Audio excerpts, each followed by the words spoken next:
Book of Heaven, Volume 24, June 29th, 1928. The I love you forms the heat, the divine will the light, in order to form the sun. The long offspring formed by one who lives in the Fiat. Its 3 kingdoms, 3 suns, and 3 crowns.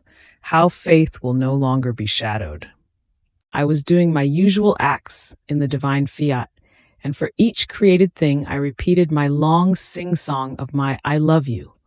But while doing this, I thought to myself, I have become so used to it that it seems I cannot do without saying, I love you, I love you. Now at that moment, my sweet Jesus moved in my interior, telling me, My daughter, this continuous I love you of yours is nothing other than the continuity of the first I love you said in my divine will, which, pronounced one time, has the virtue of repeating with facts that which was said once. The I love you forms the heat, and my divine will forms the light which, invading the I love you, forms the sun, one more radiant than the other. How beautiful is the life of the soul in my divine will. She acquires a long offspring, almost endless. In fact, if she thinks, she gives birth to her thoughts within the divine mind, forming the long generation of her children in the mind of her celestial Father.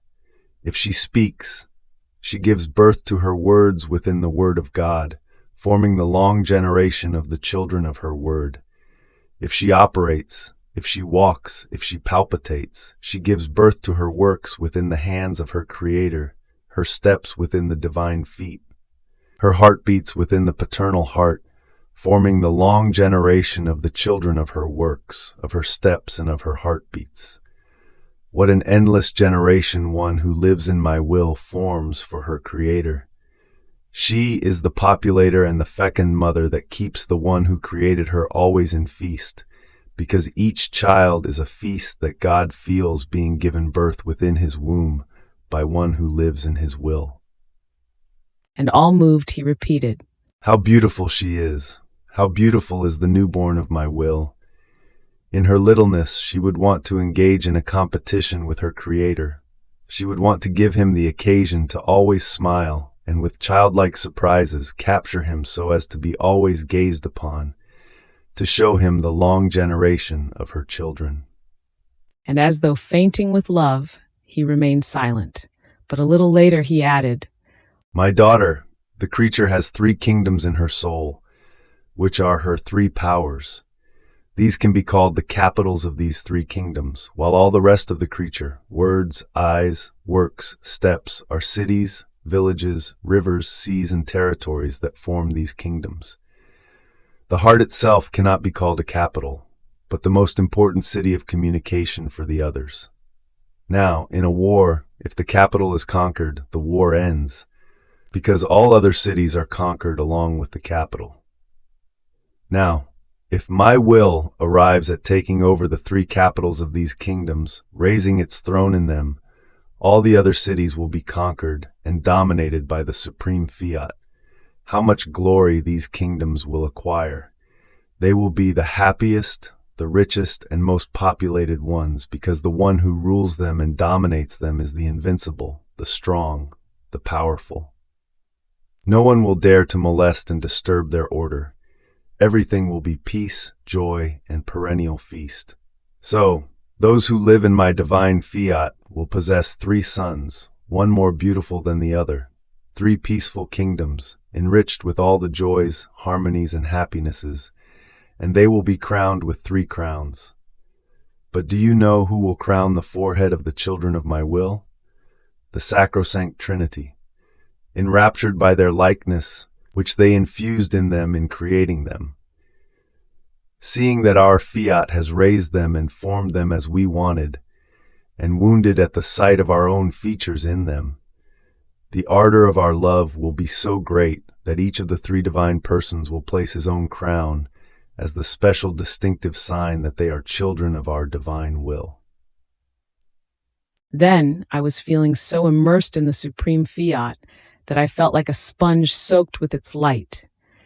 It seemed to me that all created things were bringing me the kiss of the divine volition, and in that kiss I could feel the lips of my Creator impressing it on me. It seemed to me that the Fiat was carrying the three divine persons with itself.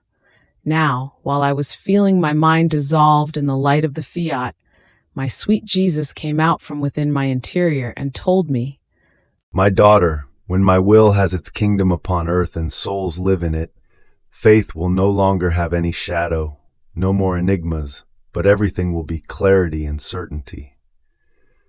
The light of my volition will bring in the very created things, the clear vision of their Creator. Creatures will touch him with their own hands in everything he has done for love of them. The human will is now a shadow to faith.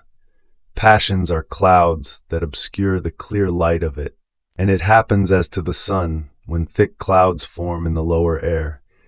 Even though the sun is there, the clouds advance against the light, and it seems it is dark as if it were nighttime. And if one had never seen the sun, he would find it hard to believe that the sun is there.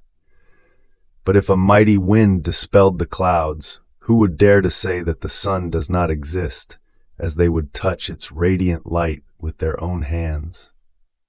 Such is the condition in which faith finds itself because my will does not reign.